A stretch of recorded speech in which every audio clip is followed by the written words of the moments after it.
Hai semuanya, welcome back to my YouTube channel all about forensic science.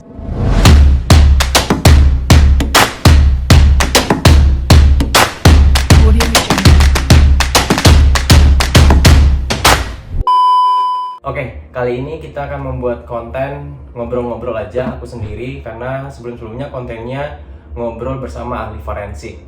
Yang konten pertama itu kita ngobrol sama Ibu Sumi Hasri dari Kabid Dokes Polda Jawa Tengah. Kemudian konten terakhir itu ngobrol bersama Pak Puji Haryanto dari tim Inavis Polrestabes Surabaya.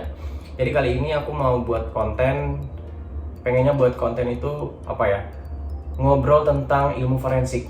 Jadi yang sebelumnya belum tahu forensik atau ilmu forensik itu apa, jadi di sini aku akan bahas atau ceritain lah semuanya tentang ilmu forensik dan kenapa aku milih ilmu forensik. Tapi sebelumnya, kalian yang belum subscribe channel ini, ayo di subscribe dulu biar apa ya. Oke, jadi yang sebelumnya belum tahu nih, ilmu forensik itu sebenarnya apa sih? Forensik itu kerjanya gimana? Oke, jadi ilmu forensik itu adalah ilmu pengetahuan ya, jelas ilmu pengetahuan di mana kegunaannya untuk peradilan atau biasanya dikenalnya dengan penegakan hukum. Nah, jadi penegakan hukum ini menggunakan ilmu forensik, di mana ranah atau pekerjaan dari ilmu forensik itu mengumpulkan bukti dan menganalisis bukti-bukti untuk dihadirkan ke pengadilan. Jadi singkatnya, ilmu forensik itu adalah ilmu pengetahuan yang digunakan untuk kepentingan peradilan atau penegakan hukum. Nah, seperti itu ya singkatnya. Nah, jadi cabang ilmu forensik itu sebenarnya banyak banget.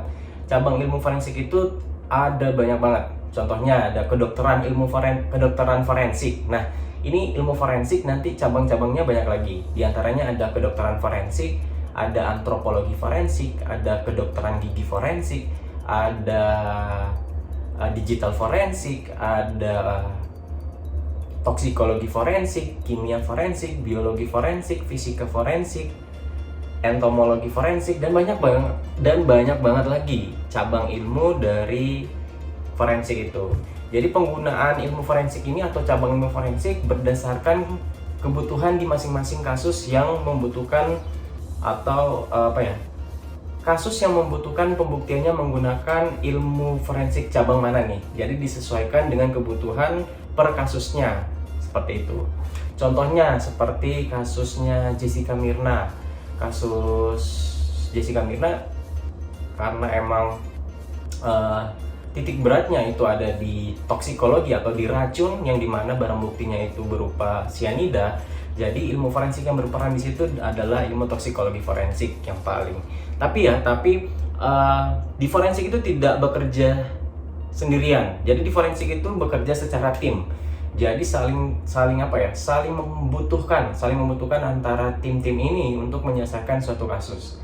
Jadi tidak semata-mata, misalnya contohnya tadi kasus Jessica Mirna hanya berperan ahli toksikologi forensik, tidak. Jadi di situ ada beberapa tim dari berbagai macam ilmu yang terkait dengan kasus itu akan menyelesaikan atau akan membantu untuk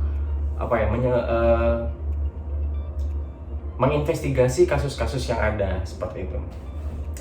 Oke, kenapa aku milih forensik? Oke, sebelumnya itu aku tuh kan lulus wisuda tahun 2017, kemudian bingung nih mau kerja atau mau ngapain. Coba search di Google, nyari-nyari S2 apa aja nih yang istilahnya bisa melanjutkan pendidikan. Jadi aku tuh nyari di Google lah, aku nyarinya apa nih bidang pendidikan yang masih ada kaitannya dengan kepolisian. Nah, muncullah forensik. Nah, aku cari forensik, nyari nih. Awalnya aku berpikir forensik itu hanya dari basic basic pendidikannya harus dari kedokteran. Jadi aku nggak berpikir ke sana karena masih anggapan aku yang masuk ke forensik itu hanya dari basicnya kedokteran. Jadi setelah nyari-nyari di Google, ternyata hasilnya itu keluar Magister atau S2 Ilmu Forensik Universitas Airlangga, Surabaya. Aku masih berpikir, oh ini mungkin hanya untuk dokter-dokter aja. Nah, setelah aku buka websitenya, aku baca lagi persyaratannya, ternyata situ persyaratannya tidak mensyaratkan harus dari dokter. Jadi dibuka untuk semua jurusan atau multidisiplin ilmu. Nah, dari situ wah, keren nih. Jadi dari situ aku akhirnya mendaftar untuk masuk ke Universitas Airlangga, khususnya di program studi Magister Ilmu Forensik. Udahlah nih, singkat cerita udah daftar. Kemudian daftarnya di website ya, di websitenya Universitas Airlangga. Kemudian mengikuti tesnya nih, persiapan mengikuti tesnya itu tes di forensik itu atau tes masuk magister itu S2. Jadi ada tiga tesnya, yaitu yang pertama tes TPA atau tes potensial akademik, kemudian ada tes bahasa Inggris, kemudian ada wawancara. Nah, jadi ini sih rekomendasi buat kalian yang pengen masuk forensik atau mungkin S2 program studi lainnya. Aku tuh belajarnya TPA, aku fokusnya ke TPA, tapi bukan berarti bahasa Inggris dikesampingkan ya. Jadi seharusnya seimbang lah dua-duanya. Aku belajar TPA itu banyak banget kok, soal-soal di internet, di YouTube itu banyak banget latihan-latihan soal. Intinya untuk TPA ini kita harus sering-sering latihan soal, memperbanyak latihan soal, kemudian banyak mengerjakan soal-soal biar kita itu lebih terlatih dengan berbagai macam bentuk soalnya. Nah, aku beli buku di toko-toko buku itu banyak banget, di e-commerce juga banyak, e-commerce yang orange, yang hijau itu banyak yang jual buku-buku. Kemudian aku belajar belajar soal-soalnya, banyak mengerjakan soal-soalnya, bukan dari buku aja, dari internet, dari YouTube aku mencoba belajar. Terus akhirnya setelah itu udahlah, singkatnya kita udah selesai ujian nih, udah selesai TPA, kemudian udah selesai. Nah, tes bahasa Inggrisnya itu kayak tes TOEFL sih. Jadi ada listening, kalau nggak salah ya, listening, kemudian grammar sama reading. Itu sih untuk tes bahasa Inggrisnya. Kemudian tes wawancaranya itu nggak muluk-muluk kok. Wawancaranya itu yang standar-standar aja. Aku tuh kemarin pas wawancaranya ditanyain kenapa milih forensik, alasannya. Kemudian tahu dari mana informasi Universitas Airlangga itu ada Magister Ilmu Forensik, karena di Indonesia itu untuk program studi magister atau program studi S2 untuk ilmu forensik hanya di Universitas Airlangga Surabaya yang ada, satu-satunya di Indonesia. Jadi waktu itu yang mewawancarai aku ketua program studinya langsung, Prof Yudi. Jadi ditanyakan itu, ini yang seingat aku ditanyakannya alasan milih S2 ilmu forensik, kemudian tahu informasi tentang S2 ilmu forensik dari mana, kemudian ada rencana meneliti apa, ada rancangan proposal tesis atau belum. Kurang lebih seperti itulah pertanyaannya. Nggak yang kayak pertanyaan ujian gitu sih, enggak. Tenang aja, tenang. Oke, kemudian selanjutnya akhirnya nunggu. Aku tuh 3 bulan kalau nggak salah, 3 bulan atau 2 bulan, aku nggak ingat, untuk nunggu pengumuman kelulusannya. Oke, dan akhirnya singkat cerita juga nih, setelah lihat pengumuman ternyata lulus di S2 Ilmu Forensik Universitas Airlangga. Ya cukup bangga ya, senang ya, karena ya berharap banget sih emang bisa lulus di program studi itu. Oke, selanjutnya setelah nunggu kelulusan, akhirnya udah lulus. Di Universitas Airlangga itu ada mungkin bukan di Unair aja sih, di semua kampus itu di universitas pasti ada pengukuhan mahasiswa baru. Nah, tibalah di pengukuhan mahasiswa baru itu bulan Februari 2018, aku ingat banget. Pengukuhannya bulan Februari 2018. Kemudian setelah pengukuhannya Nah, kita di pengukuhannya itu di rektorat UNAIR, di rektorat kampus. Kemudian setelah itu habis dari rektorat kita diarahkan ke masing-masing fakultas. Nah, kebetulan forensik ini dia berada di bawah fakultas sekolah, bukan fakultas ya, di bawah sekolah pasca sarjana. Karena multidisiplin ilmu tadi, maksudnya dari berbagai macam jurusan bisa masuk ke S2 ilmu forensik. Jadi fakultasnya itu di sekolah pasca sarjana. Oke, sekali lagi aku tuh dari basicnya, aku lupa tadi. Aku basicnya dari keperawatan ya. Jadi aku bisa masuk ke S2 ilmu forensik bukan dari basic kedokteran. Walaupun dari kedokteran yang masuk ke S2 ilmu forensik itu ada ya. Di angkatan aku itu ada yang dari kedokteran umum masuk S2 ilmu forensik. Jadi aku basicnya itu dari keperawatan terus ngambil S2 forensik, ilmu forensik. Oke, jadi setelah dari rektorat pengukuhan mahasiswa baru, magister dan profesi dan doktor, kita dikembalikan, kita disuruh ke masing-masing fakultas. Oke, aku jadi kampus untuk bukan apa ya. Jadi S2 ilmu forensik itu berada di kampus B UNAIR. Jadi kita udah nyampe ke kampus B UNAIR nih. Jadi di situ lagi ada penyambutan namanya. Jadi ada penyambutan dari sekolah pasca sarjana, kayak sosialisasi tentang cara pembelajarannya, kemudian cara kepengurusannya, gimana untuk pengurusan KRS, pengurusan akademik dan lain-lain. Nah, itu ada dari fakultas. Setelah itu habis dari fakultas ada juga tentang ada penyambutan dari prodi. Nah, jadi pas penyambutan dari prodi S2 ilmu forensik itu, jadi dari masing-masing pas angkatan aku itu tahun 2018 penyambutannya dari kakak-kakak kelas, dari senior-senior, sama dari alumni-alumni beberapa ada juga yang datang. Jadi pas penyambutan itu kita yang mahasiswa baru memperkenalkan diri, terus apa alasannya masuk S2 ilmu forensik, itu aja. Kemudian habis itu setelah penyambutan mahasiswa baru itu lucu banget sih.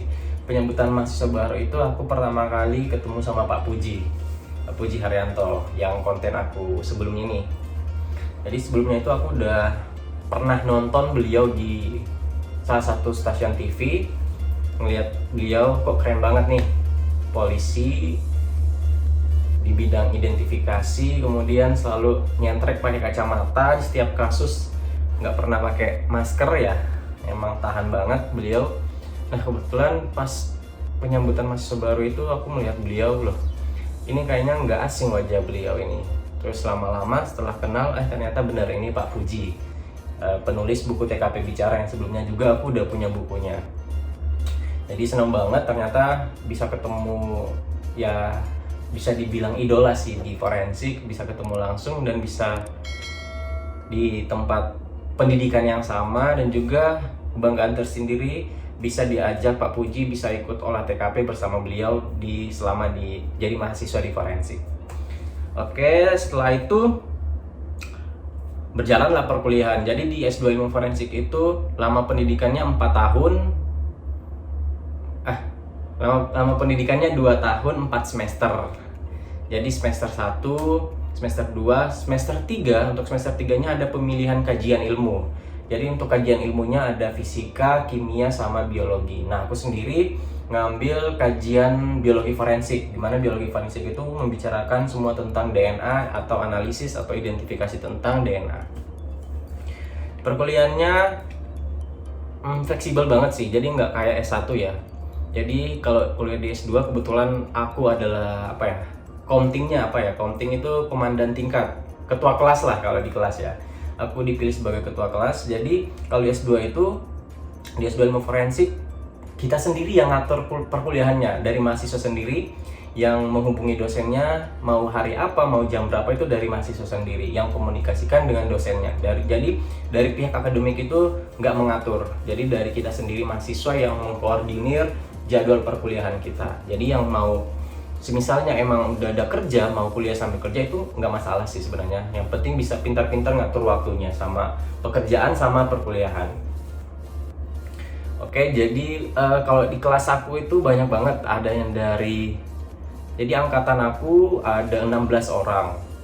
16 orang, masing-masingnya beda dari latar belakangnya. Kalau aku dari keperawatan, ada yang dari kedokteran, ada yang dari ATLM, analisis teknologi laboratorium medik, ada yang dari dokter gigi, ada yang dari dokter hewan, ada dari psikologi, ada dari pendidikan biologi. Itu di angkatan aku. Kemudian banyak banget kalau aku buat konten di TikTok ataupun di Instagram itu banyak banget yang nanya, "Kak, aku dari pendidikan ini, aku dari program studi ini, bisa nggak masuk S2 ilmu forensik?" Nah, aku udah sampai berkali-kali buat kontennya menjawab pertanyaan-pertanyaan itu. Jadi sekali lagi aku jawab nih, untuk kalian yang pengen masuk S2 ilmu forensik itu nggak ada syarat khusus untuk dari program studi tertentu. Jadi dari multidisiplin ilmu atau dari semua jurusan itu bisa masuk ke S2 ilmu forensik. Jadi nggak usah tanya lagi, aku dari program studi ini bisa nggak masuk S2 ilmu forensik. Jadi jawabannya itu pasti bisa ya, karena ini syaratnya nggak harus dari program studi tertentu. Oke, seperti itu. Kemudian kasus pertama. Nah, ini seru banget. Kasus pertama aku di S2 forensik itu kasus drowning atau kasus tenggelam. Jadi korbannya itu tenggelam sekitar 2 mingguan. Tenggelam di laut ya, kemudian ditemukan. Itu kasusnya bukan pembunuhan sih, tapi kepalanya itu kena crank. Pokoknya ada bunturan, terus dia akhirnya jatuh ke laut dan ditemukan itu baru 2 minggu. Nah, itu pertama kali ikutan otopsinya. Oke, jadi sebelumnya kan aku udah pernah dinas atau udah pernah kerja di rumah sakit, tapi belum pernah jumpain korban dengan kondisi full body-nya ini yang menurut orang awam ini gak wajar. Karena sudah terjadi pembekakan, udah terjadi perubahan warna, udah tercium aroma yang cukup tidak mengenakan bagi orang yang masih baru. Jadi cukup kaget tapi excited dengan situasi itu. Karena selain itu baru pertama kali mengikuti atau melihat hal-hal seperti itu membuat sangat adrenalin meningkat. Jadi untuk ada di situasi itu, first impressionnya ya seru maksudnya dalam artian kita memiliki pengetahuan terbaru ya, bukan seru berarti aku melihat korban terus seru nanti dikatain psikopat lagi. Ya itu aja sih. Jadi seru banget karena ada hal-hal baru kita jumpai di forensik dan bisa belajar ilmu yang kalau kita di orang awam itu mengatakannya ini hal yang nggak mungkin. Nah, itu menurut aku itu sangat-sangat keren sih. Nah, terus kasus pertama itu kasus drowning. Kemudian aku juga sebelumnya praktek di S2 ilmu forensik itu ada apa aja sih? Apa hanya full teori atau ada prakteknya? Jadi ada perkuliahannya, ada teorinya dan ada juga prakteknya. Nah, prakteknya itu ada di mata kuliah odontologi forensik. Yang pertama itu odontologi forensik. Nah, odontologi forensik ini kita belajar atau prakteknya itu kita mengestimasi. Jadi kita mengestimasi usia, jenis kelamin dan ras atau suku bangsa hanya dari gigi. Ini nih gigi. Jadi kita belajar teorinya, kemudian kita praktek langsung untuk mengisi odontogram, untuk memperkirakan atau mengestimasi usia dari korban berdasarkan dari giginya. Itu kita belajarnya. Jadi ada odontologi, kemudian ada antropologi forensik. Nah, di antropologi forensik itu kita prakteknya itu sama juga mengidentifikasi atau mengestimasikan usia korban, usia, jenis kelamin, kemudian sama ras atau suku bangsa dari sisa-sisa tulang. Kalau odontologi dari gigi, nah kalau antropologi dari tulang-tulang. Kemudian ada odontologi, antropologi, kemudian ada di antropologi ada dua. dari estimasi tadi, dari identifikasi analisis dari tulang-tulang, kemudian ada namanya facial reconstruction atau rekonstruksi wajah. Jadi di situ kita belajar rekonstruksi wajahnya itu 2 dimensi sama 3 dimensi. Jadi 2 dimensi itu kita merekonstruksi wajah dari tengkorak aja, jadi digambar. Yang 2 dimensi itu metodenya digambar. Kemudian untuk 3 dimensi itu kita menggunakan tengkorak asli, kemudian dipakai kayak apa namanya ya? Kayak tanah liat gitu, apa namanya, play-doh tau nggak, buat bocah-bocah kan main play-doh itu. Nah itu dipakein gitu, lilin gitu, tapi menggunakan ada teorinya ya, jadi bukan asal tempel, asal gambar. Jadi kita ada metode pengukuran manusia, ada teori-teorinya untuk melakukan rekonstruksi wajah itu, jadi nggak sembarang. Oke, jadi udah ada odontologi, antropologi, kemudian ada praktek di DNA. Jadi kita menganalisis DNA di laboratorium, menganalisis DNA, mengekstraksi sampai PCR-nya, pokoknya sampai dari darah sampai keluar hasilnya, sampai keluar bendnya. Jadi odontologi, antropologi, DNA forensik, kemudian apa lagi ya? Kemudian ada mata kuliah metodologi laboratorium forensik. Nah itu kita kayak berkunjung ke laboratorium forensik. Kemarin itu kita berkunjung ke Lab for Polda Jawa Timur. Itu selama 2 kali sih. Jadi seminggu awal, kemudian minggu berikutnya kita, jadi 2 kali aja kunjungannya. Jadi kita melihat divisi-divisi yang ada di laboratorium forensik berdasarkan fungsi dan lingkungan kerjanya seperti apa. Jadi kita melihat langsung. Kemudian habis itu apa ya? Kasus apa aja yang pernah aku ikut?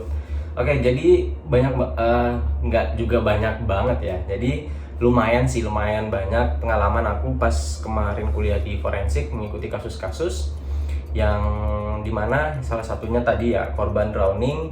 Kemudian ada juga ikutan kasus bom di Surabaya. Bom di Surabaya itu tahun 2018, bom 3 gereja di Surabaya. Itu aku juga ikut. Kebetulan aku ditempatkan di posko postmortem waktu itu untuk collecting sampel DNA. Jadi pengumpulan sampel DNA-nya. Kemudian habis kasus itu ada juga kasus pembunuhan di Surabaya, itu di salah satu kos-kosan di mana penjaga kosannya itu ditemukan meninggal di kos-kosan itu. Kemudian ada juga kasus buruh pabrik yang terkubur longsoran dari limbah. Terus apa lagi? Kasus meledaknya mobil di salah satu gereja yang ada di Surabaya. Jadi itu aja sih. Jadi semuanya itu kasus-kasus aku bisa ikutinnya karena itu lagi tadi dari Pak Puji. Jadi aku diajak Pak Puji untuk ke olah TKP, mengikuti rekonstruksi kasus, itu diajak oleh Pak Puji. Tapi juga aku kan penelitian tesisnya itu di Polrestabes Surabaya, untuk pengambilan datanya itu di divisi Inavis, di tim Inavis Polrestabes Surabaya. Jadi aku juga memasukkan surat, kayak menyurati ke Polrestabes Surabaya untuk magang di sana. Jadi lumayan sih, banyak banget ilmu yang didapatkan selama di Polrestabes Surabaya, selama mengikuti olah-olah TKP bersama Pak Puji. Banyak banget ilmu yang nggak kita dapatkan di perkuliahan, dan akhirnya kita bisa menemukannya dan menjumpainya di lapangan. Seperti itu. Jadi membandingkan antara teori dan yang di lapangan itu seperti apa untuk perbedaannya. Mungkin kira-kira seperti itu. Buat kalian yang nonton video ini yang masih ada pertanyaan nih, masih ada keresahan tentang forensik, tentang forensik, nanti langsung komen aja ya. Komen di bawah ini apa aja, nanti aku akan jawab semua pertanyaan-pertanyaan kalian. Dan jangan lupa subscribe ya channel ini, ya di subscribe aja sih. Buat apa ya, pokoknya subscribe aja. Terima kasih banyak buat yang udah subscribe, terima kasih, kalian luar biasa. Oke, terima kasih, nanti kita ketemu lagi Aku ada rencananya membuat konten lagi, nanti ditunggu aja sama siapa ahli forensiknya yang akan kita jumpai dan tanya-tanya dan diskusi tentang forensik. Nanti ditunggu aja, makanya jangan lupa di subscribe channel ini biar kalian gak ketinggalan konten terbaru dari aku yang membahas tentang all about forensic science. Terima kasih.